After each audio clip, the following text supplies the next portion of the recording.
Everyone, good morning. আর আজকে রান্না করছি, দেখো এখানে করছি চিকেন, আর এখানে হয়ে গেছে মাছের ঝাল হয়ে গেছে, আর শুক্তো হয়ে গেছে, মাছের ঝাল হয়ে গেছে, এখানে ডালও রেডি, মানে আরেকগুলো রান্না চলছে। আর আজকে কি বলতো, সানডে, সেই জন্য সব রকমের মেনু করছি। বাজার করে এসেছি, আর আমাদের বাড়ির কাছে একটা অনুষ্ঠান হচ্ছে। আর সকালবেলা দেবাংশু গিয়েছে ওখানে ড্রয়িং করতে, দেবাংশু ড্রয়িং হয়ে গেছে। আর তারপরে প্র্যাকটিস চলছে রূপসজ্জা। আর কি অনুষ্ঠান আছে, সারাদিনে কী করছে তোমাদের সঙ্গে অবশ্যই ভিডিওটা শেয়ার করবো। এখন আমি ঝটপট রান্নাটা করে দিলাম। এবার মাংসটা কষিয়ে নিয়েছি, এবার জল দিয়ে দেবো। আমরা তো সবসময় দেশি মুরগি খাই, তোমরা জানো। এই রান্নাটা করছি, আর এখন জল দিয়ে দেবো। আবার কী করছি, আবার আসছি তোমাদের সঙ্গে। সানডে ব্লগটা তোমাদের সঙ্গে তো শেয়ার করি। আজকে সকালে মোটামুটি যা কাজ হচ্ছে দেখো। আর এই চলে এসছে দেখো, শুভর হচ্ছে একদম প্রিয় দিদিভাই। আর এটা কে, কবিতা আর সঞ্চিতা। কবিতা আর সঞ্চিতার ভিডিও কিন্তু দেখতে সবাই পছন্দ করে। কবিতার বাড়ি অনেকে জিজ্ঞেস করছে কোথায়, কবিতার বাড়ি হচ্ছে জয়নগর। খেলছো ওরা, এখন খেলো।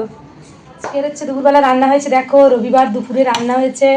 এখানে হচ্ছে ডাল, যেটা প্রত্যেক দিন থাকে। এখানে হচ্ছে দেখো শুক্তো বানিয়েছি।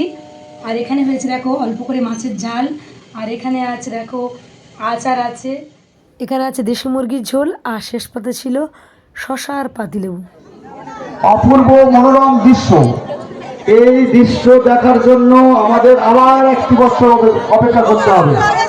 বসন্তের সূচনা, এই বসন্তের সূচনা কত রকম ভাবে হচ্ছে মশাতল শরীরটা মজানে। আপনারা যারা যারা এখনো আসেননি, দেখেননি, তারা কিন্তু অনেক কিছু মিস করছেন। রূপসজ্জা অনেক জায়গা হয়েছে। শুভ কি বলছে, রূপসজ্জা এসেছে, শুভ দিদা এসেছে, এইটাকে সঞ্চিতা, কবিতা, কি বলছে সব রূপসজ্জা।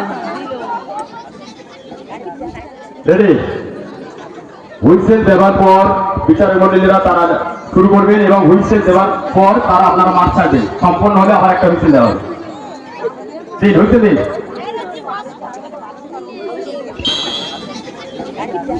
রেডি। হুইসেল দেওয়ার পর বিচারক মন্ডলীরা তারা শুরু করবেন, এবং হুইসেল দেওয়ার পর তারা আপনারা মাঠ ছাড়বেন। সম্পন্ন হলে আবার একটা হুইসেল দেওয়া হবে।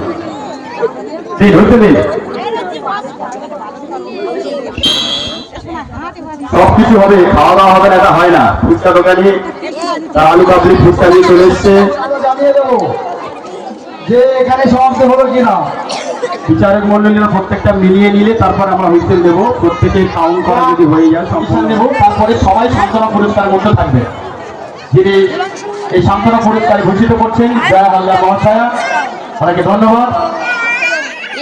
রূপসজ্জা শেষ হয়ে যাওয়ার পরে কবিতা আর সঞ্চিতা চলে যাবে, তাই ট্রেনে তুলতে গেছিলাম। তারপর চলে এলাম দেবাংশুর পুরস্কার নিতে রূপসজ্জাতে। ও পুরস্কার পেয়েছে প্রথমবার। তারপর রাতে ছিল সাংস্কৃতিক অনুষ্ঠান, আর শুভ ছোট তোমার দাদাভাই শুভকে নিয়েছিল। আমি দেবাংশু অনুষ্ঠান দেখেছি, সত্যি ভীষণ ভালো লেগেছে। এরকম প্যান্ডেলের মধ্যে বসে সকলের সঙ্গে একসঙ্গে অনুষ্ঠান।